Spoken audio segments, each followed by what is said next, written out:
Students, मैं आप लोगों को बताने जा रहा हूँ कि net profit before tax and extraordinary items कैसे निकाला जाता है।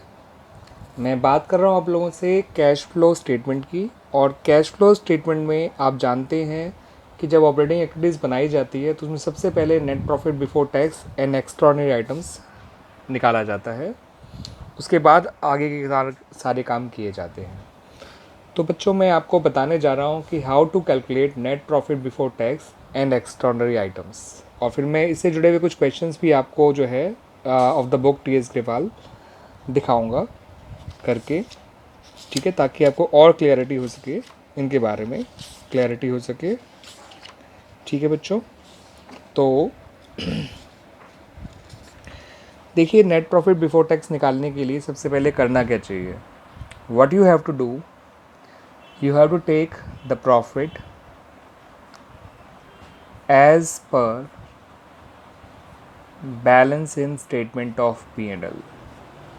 जो भी आपको balance in statement of P and L, जो कि रिजर्व एंड सरप्लस के अंदर दिया होता है बैलेंस शीट के अंदर, उसमें आपको 2 साल का balance in statement of P and L दिया होता है।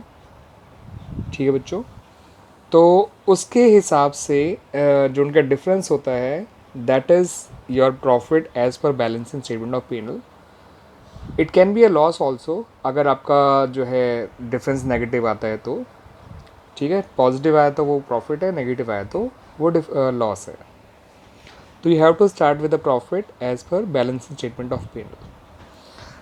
फिर इसमें कुछ चीज़ें ऐड की जाती है जिन्हें हम नॉर्मली अप्रोप्रिएशंस कहते हैं। और वो क्या क्या होती हैं बच्चों, देखिए। First is general reserve. आप जनरल रिजर्व के अलावा कोई और रिजर्व भी ले सकते हैं, जैसे अगर हो तो, जैसे workman compensation reserve, investment fluctuation reserve या डिबेंचर रिडम्पशन रिजर्व। ठीक है बच्चों, मोस्टली जनरल रिजर्व होता है। ये जनरल रिजर्व भी आपको रिजर्व सरप्लस वाली हेडिंग के अंदर ही मिलेगा, उसके नोट में आप चेक कर सकते हैं, जनरल रिजर्व मिल जाएगा आपको। जनरल रिजर्व में भी डिफरेंस लिया जाता है, just like balance in statement of P and L. दोनों साल का जो डिफरेंस होगा, that is amount transfer to reserve. Clear बच्चों। नेक्स्ट थिंग जो ली जाती है, दैट इज इंटरिम डिविडेंड। जो इंटरिम डिविडेंड लिया जाता है बच्चों, वो एज इट इज़ लिया जाता है। ये आपको एडिशनल इन्फॉर्मेशन में दे रखा होगा, या तो एग्जैक्टली रुपीज़ में दे रखा होगा, या फिर आपको जो है बच्चों उसमें दे रखा होगा, व्हाट डू कॉल, परसेंटेज में दे रखा होगा। तो उसके केस में आप परसेंटेज के हिसाब से निकाल लीजिएगा, either on the opening balance और on the closing balance as per information given in the question. अगर कोई इन्फॉर्मेशन नहीं है तो ओपनिंग बैलेंस पे निकालिएगा, यानी प्रीवियस वाले अमाउंट पे निकालिएगा। इंटरिम डिविडेंड वो डिविडेंड होता है जो साल के दौरान ही डिक्लेयर किया जाता है और साल के दौरान ही पे कर दिया जाता है with in 7 days of declaration.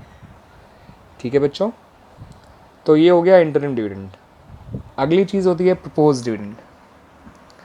Propose dividend के बारे में आपको ध्यान रखना है कि ये भी आपको एडिशनल इन्फॉर्मेशन में ही दे रखा होगा बच्चों, और आपको इसको जो है प्रीवियस ईयर वाले प्रपोज डिविडेंड को लेना है, क्योंकि propose dividend of the previous year ही इस साल पे किया गया होगा और इस साल के प्रॉफिट में से उसको अप्रोप्रिएट किया गया होगा।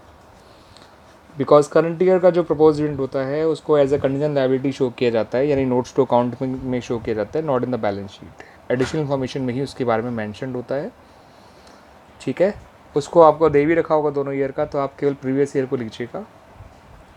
ठीक है, not of the current year, इस बात को ध्यान रखिएगा। ये भी रुपीज़ में होगा तो अच्छी बात है, परसेंटेज में होगा तो opening value of the shares पे कैलकुलेट कर लीजिएगा इसको। ठीक है बच्चों, अगली चीज़ होती है provision for tax. Provision for tax में बच्चों आपको करंट ईयर का लेना है, ध्यान रखिएगा। प्रोविज़न टैक्स आपको अपनी बैलेंस शीट में करंट लायबिलिटी के अंदर हेडिंग सब हेडिंग दे रखा होगा आपको, जिसका नाम होगा शॉर्ट टर्म प्रोविज़न। उसके अंदर नोट्स में देख लीजिएगा, मिल जाएगा आपको।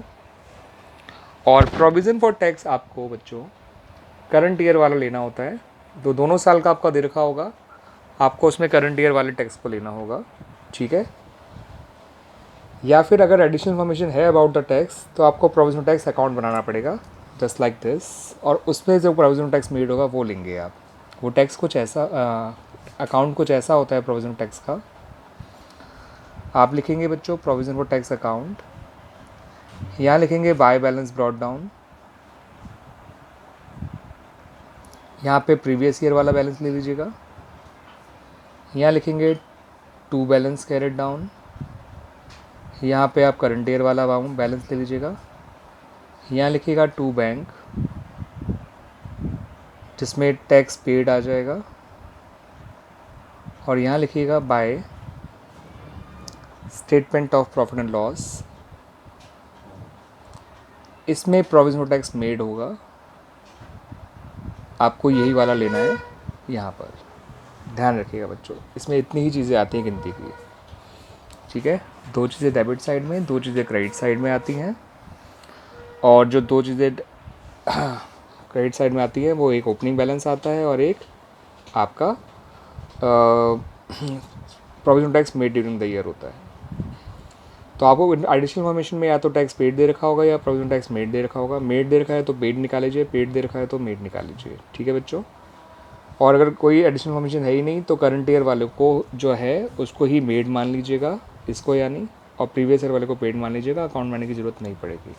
फ़िलहाल हमें प्रोविजनल टैक्स मेड चाहिए था, ठीक है, तो प्रोविजनल टैक्स मेड ले लेते हैं। अगर आप इसका एब्रीविएशन देखें, इसके सबके इनिशियल लेटर देखिए GIPP, जिसे आप GIP स्क्वायर कह के याद भी रख सकते हैं। तो आमतौर पे जो चीज़ें प्लस हुआ करती हैं for the calculation of net profit before tax and extraordinary items, उनको GIP स्क्वायर कहा जाता है, ठीक है बच्चों। G for general reserve, I for interim dividend, P for propose dividend and P for provision for tax. General reserve में difference जो कि आपको रिजर्व सरप्लस की बैलेंस शीट में मिलेगा, रिजर्व सरप्लस वाले सब हेड के अंदर। इंटरिम डिविडेंड प्रपोज डिविडेंड आपको एडिशनल इन्फॉर्मेशन में मिल जाएगा, एंड प्रोविजन ऑफ टैक्स आपको शॉर्ट टर्म प्रोविजन के अंदर मिल जाएगा, ठीक है बच्चों। कुछ चीज़ें लेस भी होती हैं, जैसे कि अगर कोई टैक्स रिफंड है तो उसको भी आप लेस करेंगे।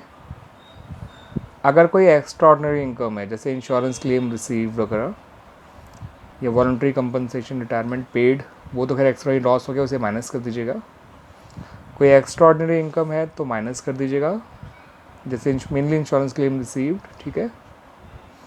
तो एक्स्ट्राऑर्डिनरी आइटम्स जो हैं उनका ध्यान रखना होता है, अगर इनकम होगी तो माइनस हो जाएगा, और अगर कोई लॉस होगा तो प्लस हो जाएगा, ये ध्यान रखिएगा बच्चों। तो एक तो टैक्स रिफंड माइनस करना है और एक्स्ट्राऑर्डिनरी इनकम माइनस करनी है, और लॉस होगा तो उसे प्लस कर दीजिएगा। जो आपका निकल कर आएगा that is called net profit before tax and extraordinary items. शुरुआत करनी होती है बच्चों प्रॉफिट से। प्रॉफिट आपका as per balancing statement of P&L दे रखा होगा आपको। ये आपका प्रॉफिट जो है बच्चों रिजर्व सरप्लस वाली हेडिंग के अंदर मिल जाएगा आपको, सब हेड के अंदर। जनरल रिजर्व भी जो है वो रिजर्व सरप्लस वाले सब हेड के अंदर मिलेगा आपको। इंटरिम डिविडेंड प्रपोज डिविडेंड आपको मिलेंगे अपने एडिशनल इन्फॉर्मेशन में। Provision of tax short term provision वाली हेडिंग के अंदर मिलेगा आपको, सब हेड के अंदर। आपको करंट ईयर का लेना है provision for tax. Interim dividend propose dividend जो है, प्रपोज डिविडेंड प्रीवियस ईयर का लेना है। इंटरिम डिविडेंड जो भी होगा वो उसको एज इट इज़ लेना है, जो कि वो during the year he provide किया जाता है, और जनरल रिजर्व में डिफरेंस लेना है। टैक्स रिफंड अगर होगा तो माइनस कर दीजिएगा, एक्स्ट्राऑर्डिनरी आइटम्स कोई होंगे तो उसमें इनकम माइनस और लॉस प्लस कर दीजिएगा। जो फाइनली रिजल्ट निकल कर आएगा that is called net profit before tax and extra ordinary items, ठीक है बच्चों। ये इस तरह से निकल कर आ जाता है बच्चों।